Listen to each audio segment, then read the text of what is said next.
Foram 7 anos jogando com a camisa do Corinthians e nenhum gol marcado. Aí, na única vez que ele foi jogar contra o Corinthians, adivinha o que aconteceu? Essa ironia do destino envolveu o volante Márcio, que chegou ao Corinthians em meados dos anos 80. Mas quem era o Márcio, hein? Bom, ele era um volante raçudo, viu? Ele estreou no empate por 0-0 com o Santos em março de 85. E tinha boas qualidades. Por exemplo, ele marcava bem, daquele estilo que grudava no adversário. Ele protegia bem a cabeça de área e muitas vezes até recuava para ajudar a defesa. Mas não era um cara 100% defensivo. Ele tinha uma boa saída de jogo, fazia bem aquela ligação entre defesa e meio campo.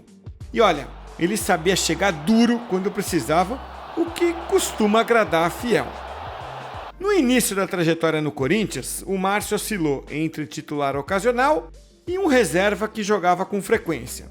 E, por ser um cara raçudo, que jogava duro, acabou ganhando a fama de pavio curto. Tanto que, numa reportagem em 88, a revista Placar disse que ele ia conseguindo dominar os próprios nervos.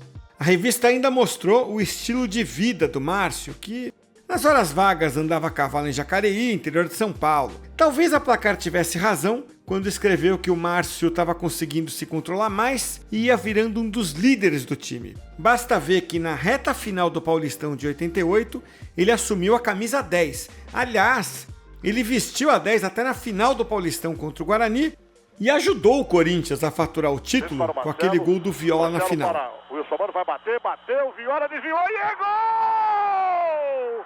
Gol do Corinthians, Viola! O Márcio foi titular também no título brasileiro de 90. Com isso tudo, ele foi convocado pelo técnico Paulo Roberto Falcão para defender a seleção brasileira na Copa América de 91. Não precisa então fazer muito esforço para concluir que o Márcio foi um cara importante no Corinthians no final da década de 80 e começo da década de 90. Entre 85 e 92, ele fez 272 jogos pelo Timão e não marcou nenhum gol. Depois de 7 anos, ele foi emprestado para o Inter de Porto Alegre, isso foi em meados de 92.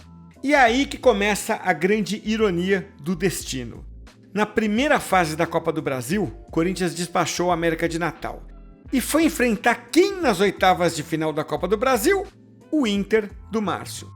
Pela praxe de mercado, o Márcio não deveria entrar em campo nos jogos contra o Corinthians, porque normalmente o jogador emprestado não joga contra o time ao qual ele pertence.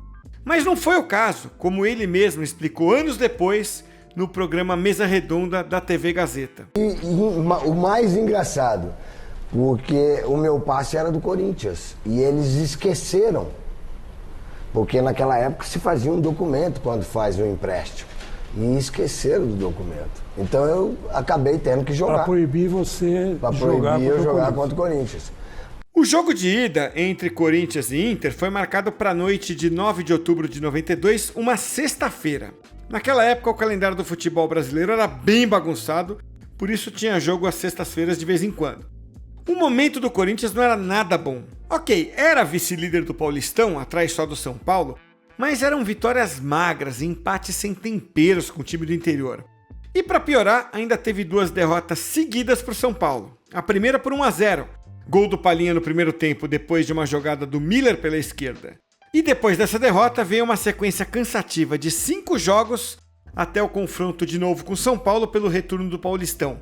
E aí, no domingo 13 de setembro de 92, foi bem pior. 3-0 para o São Paulo, de novo no Morumbi. Na quarta-feira seguinte, vitória magrinha sobre o Ituano, 2-1, aliviou um pouco a barra do time. Mas na sexta, só 48 horas depois do jogo em Itu, veio o jogo com o Inter pela Copa do Brasil no Pacaembu. O Corinthians entrou aquela noite em campo com Ronaldo no gol, Vladimir, um jovem garoto na lateral direita, Marcelo Henrique e Nelsinho, Ezequiel, Wilson Mano e Neto, no ataque Fabinho, Nilson e Paulo Sérgio. O técnico era o Basílio. O Inter jogou com o Gato Fernandes no gol, é o paraguaio, o pai do Gatito Fernandes, que fez sucesso depois no Botafogo. Célio Lino, Célio Silva, Ricardo e Daniel, Márcio, Elson e Marquinhos, Maurício, Gerson e Zinho, o técnico era Antônio Lopes. Na véspera do jogo, o Márcio disse aos jornais que queria se vingar, porque saiu do Corinthians brigado com alguns jogadores. E conseguiu, viu? Porque o jogo foi um massacre. Logo aos 7 minutos, centroavante Gerson desviou de primeira uma cobrança de escanteio. A bola entrou devagar no canto esquerdo do Ronaldo, 1-0. Aí, aos 42, a lei do ex mais irônica da história. A bola sobrou na meia-lua e o Márcio encheu o pé a meia altura rente à trave esquerda do Ronaldo. Foi o primeiro e único gol dele na carreira. Aos 9 do segundo tempo, a maior evidência de que não era a noite do Corinthians. O Neto bateu uma falta no travessão do Gato Fernandes. No contra-ataque, o meia Marquinhos arrancou, invadiu a grande área e foi derrubado pelo Marcelo. O Gerson cobrou o pênalti e ampliou para 3-0. Daí, aos 35, o Pouta Maurício, aquele mesmo que tinha passado pelo Botafogo e vários outros times, driblou o Ronaldo e fez 4-0 em pleno Pacaembu, uma goleada difícil de digerir. Tão difícil que o técnico Basílio, que já vinha balançando, acabou sendo demitido. No lugar dele entrou Nelsinho Batista, que tinha sido campeão brasileiro em 90. Nelsinho estreou dias depois, vitória de 1-0 magrinha sobre o Santo André pelo Paulistão. Ainda teve o jogo da volta pela Copa do Brasil em Porto Alegre, mas com a goleada que o Corinthians sofreu em casa, ninguém tinha muita esperança na reação. No final, 0-0 no Beira-Rio eliminou o Corinthians. O Inter avançou e acabou sendo campeão da Copa do Brasil. Ganhou na final do Fluminense por 1-0, gol do Célio Silva de pênalti, o que mostra que o time do Inter não era nada ruim. E o Márcio depois disso, hein? Bom, ele ficou no Inter até 93, daí voltou para o Corinthians, mas voltou do empréstimo com um problema no joelho. E aí ele teve que fazer uma cirurgia, ficou meses sem jogar. A reestreia do Márcio pelo Corinthians foi no primeiro jogo da final do torneio Rio-São Paulo de 93. Mas ele deu um baita azar e arrebentou justamente o joelho operado. Saiu de campo ainda no primeiro tempo para a entrada do Marcelinho Paulista. Aquele seria o último jogo do Márcio pelo Corinthians. Em 2005, ele voltou para o Corinthians, mas daí como técnico interino daquele time que tinha Tevez, Mascherano e companhia. Ele tinha agora nome e sobrenome, Márcio Bittencourt, e ajudou o Corinthians a conquistar o Brasileirão de 2005. Para fechar, senta o dedo no like, igual o Márcio sentava a botina no adversário.